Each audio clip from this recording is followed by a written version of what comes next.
Hi welcome to my channel. Andhra Pradesh రాష్ట్రంలో గ్రామ ward సచివాలయాల ట్రాన్స్ఫర్స్ గురించి ఈరోజు వచ్చిన లేటెస్ట్ అప్డేట్ ఏంటనేది తెలుసుకుందాం. వీడియో చూసిన వాళ్ళు తప్పకుండా వీడియో లైక్ చేసి ఈ ఛానల్ని సబ్స్క్రైబ్ చేసుకోండి. గ్రామ వార్డు సచివాలయాల శాఖలో బదిలీల రగడ తారాస్థాయికి చేరింది. రోజుకో జీవోతో గందరగోళం ఏర్పడుతుంది. సొంత మండలంలో నో పోస్ట్. గ్రామ సచివాలయంలో పనిచేస్తున్న ఉద్యోగులకు సొంత మండలం కాకుండా ఇతర మండలానికి బదిలీ తప్పనిసరి అని ఉత్తర్వుల్లో ప్రభుత్వం పేర్కొంది. ఈ అంశం తాజాగా వివాదాస్పదంగా మారింది.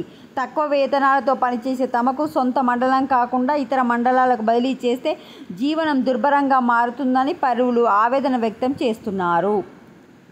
అయితే తాజాగా వార్డు సచివాలయంలో పనిచేస్తున్న సిబ్బందికి మాత్రం సొంత మండలంలో నిబంధన నుంచి మినహాయింపు ఇచ్చారు. సొంత వార్డు సచివాలయం కాకుండా పక్క వార్డు వాళ్ళకైతే వాళ్ళను బదిలీ చేస్తుంది. దీంతో గ్రామ సచివాలయాల సిబ్బంది ఆగ్రహం వ్యక్తం చేస్తున్నారు. ఒకే రకమైన విధులు నిర్వహించే తమ పట్ల ప్రభుత్వం ఎందుకు వివక్ష చూపుతుందని వార్డు సచివాలయాల సిబ్బందికి ఇచ్చిన మినహాయింపు తమకు కూడా ఇవ్వాలని డిమాండ్ చేస్తున్నారు. 5 ఏళ్ల సర్వీస్ పూర్తి చేసిన ప్రతి ఒక్కరూ తప్పనిసరిగా బదిలీ కావాల్సిందే అని గవర్నమెంట్ చెప్పింది కదా. అయితే 6 ఏళ్లుగా తమకు ఎటువంటి పదోన్నతులు లేకుండా విధులు నిర్వర్తిస్తున్నామని, ఇంక్రిమెంట్లు కూడా లేకుండా పనిచేస్తున్నామని ఉద్యోగులు అంటున్నారు. ప్రభుత్వం తమకు పదోన్నతులు కల్పించిన తర్వాతే ట్రాన్స్ఫర్ చేయాలని చెప్పి సీనియర్లు అయితే కోరుతున్నారు. మరి సచివాలయాలను ఏబీసీ కేటగిరీలుగా ప్రభుత్వం వర్గీకరించింది. క్లస్టర్లుగా విభజించి సిబ్బందిని కేటాయించింది.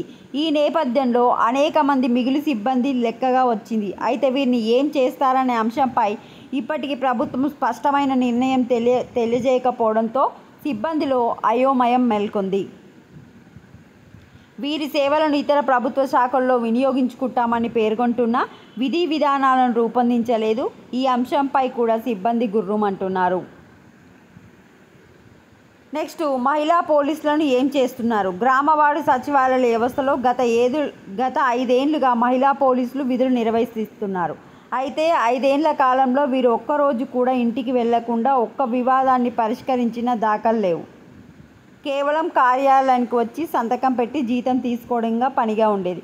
వీరికి ఇతర విధులను అప్పగించేవారు కాదు. అయితే కూటమి ప్రభుత్వం వచ్చాక విద్యా వెల్ఫేర్ సెక్రటరీ తరహాలో సచివాలయంలో పనిచేసే సిబ్బందికి అందరికీ వివిధ రకాల సర్వేల నిర్వహణ బాధ్యతలను అప్పగించారు. దీంతో కొంత పని కల్పించినట్లయింది.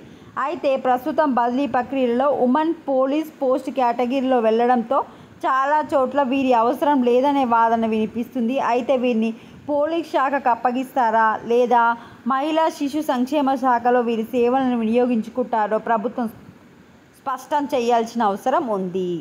ఇవి వీళ్ళ డౌట్లు. వీడియోని లైక్ చేయండి. Thanks for watching.